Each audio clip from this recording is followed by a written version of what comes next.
Mukjizat Nabi Muhammad SAW. Pengertian mukjizat. Perkataan mukjizat berasal daripada perkataan ajaza yang bermaksud lemah. Maka pengertian mukjizat dari segi bahasa bermaksud yang melemahkan. Dari segi istilah pula, mukjizat bermaksud perkara luar biasa yang dianugerahkan oleh Allah Subhanahu Wa Taala kepada para nabi dan rasul sahaja. Firman Allah Subhanahu Wa Taala, A'udzu billahi minasyaitonir rajim. وَلَقَدْ جَاءَكُم مُوسَى بِالْبَيِّنَاتِ ثُمَّ اتَّخَذْتُمُ الْعِجْلَ مِن بَعْدِهِ وَأَنْتُمْ ظَالِمُونَ. Yang bermaksud, sesungguhnya Musa telah datang kepadamu membawa bukti kebenaran, yakni mukjizat. Kemudian kamu jadikan anak sapi sebagai sembahan sudah kepergiannya. Dan sebenarnya kamu adalah orang-orang yang zalim. Surah Al-Baqarah ayat 92. Tujuan dikurniakan mukjizat. Allah Subhanahu Wa Taala menganugerahkan mukjizat kepada para nabi dan rasul adalah untuk 1. Menyokong hujah para nabi dan rasul. 2. Membuktikan kebenaran ajaran yang disampaikan oleh para nabi dan rasul. 3. Mematikan hujah orang kafir yang menentang para nabi dan rasul. Ciri-ciri mukjizat.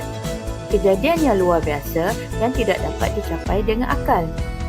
Terjadi tanpa unsur paksaan atau disengajakan. Hanya berlaku kepada Nabi dan Rasul untuk melemahkan hujah orang kafir. Mukjizat hissi. Mukjizat yang boleh dilihat dengan mata kasar. Contohnya, terbelah bulan di langit.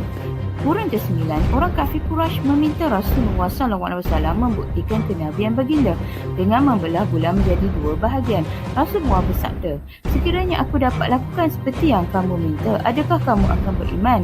Mereka berkata, wahai Muhammad, kami akan beriman. Pada malam itu, Rasulullah SAW berdoa kepada Allah Subhanahu Wa Taala. Bulan pun terbelah kepada dua bahagian. Satu bahagian diletakkan di atas bukit Qubash, sebahagian lagi di bukit Qan'an. Sabda Rasulullah SAW, saksikanlah wahai kaumku. Mereka lalu berkata, ini adalah sihir. Maksudnya, telah hampir sangat iaitu hari kiamat dan terbelah bulan, dan jika mereka orang-orang yang musyrik melihat suatu tanda mukjizat, mereka berpaling ingkar dan berkata, ini ialah sihir yang terus-menerus.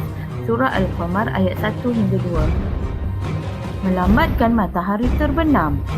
Disebabkan kaum musyrikin Mekah tidak percaya kepada Rasulullah SAW tentang Isra' dan Mi'raj, mereka meminta bukti. Rasulullah menyatakan ada kabilah Arab dalam perjalanan ke Mekah akan sampai sebelum matahari terbenam. Mereka pun menunggu. Hari semakin gelap, tetapi kabilah tersebut masih tidak kunjung tiba. Rasulullah SAW bimbang lalu berdoa kepada Allah Subhanahu Wa Taala supaya melambatkan matahari terbenam sehingga kabilah Arab tersebut sampai. Malangnya, kaum musyrikin menuduh Rasulullah SAW menggunakan sihir. Keluar air dari jari jemari Rasulullah SAW. Rasulullah ternampak sahabat berebut-rebut mendapatkan baki air wuduk baginda. Sabda Rasulullah SAW, apakah yang terjadi kepada kalian? Mereka berkata, kami tidak memiliki air untuk berwuduk. Lalu baginda meletakkan tangannya di sebuah bekas, lalu terpancar keluar air dari jari baginda. Mukjizat Nabi Muhammad SAW. Mukjizat maknawi. Mukjizat maknawi. Mukjizat yang tidak boleh dilihat dengan mata kasar, tetapi boleh diterima dan difahami dengan fikiran yang dalam. Contohnya, Al-Quran, kitab yang wajib diimani. Dari segi bahasa, Al-Quran bermaksud bacaan atau himpunan huruf dan kalimah.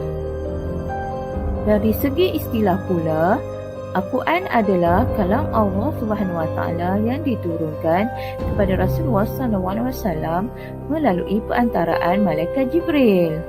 Al-Quran juga merupakan mukjizat terbesar Rasulullah SAW. Diturunkan secara beransur-ansur selama 23 tahun.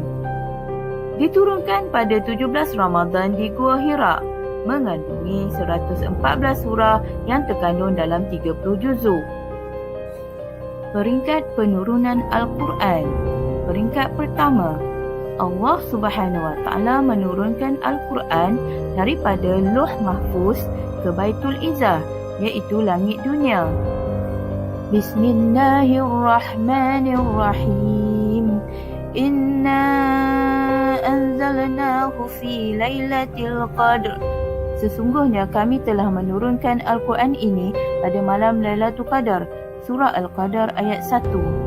Peringkat kedua, dari Baitul Izzah, Al-Quran diturunkan kepada Rasulullah SAW melalui perantaraan Malaikat Jibril AS. Diturunkan secara beransur-ansur selama 23 tahun, iaitu 13 tahun di Mekah dan 10 tahun di Madinah. Hikmah penurunan Al-Quran secara berperingkat. Memudahkan proses pendidikan manusia, menanam dan menguatkan akidah di dalam hati manusia, membuktikan Al-Quran adalah mukjizat dan kalam Allah Subhanahu Wa Taala. Terima kasih murid-murid. Jumpa lagi di kelas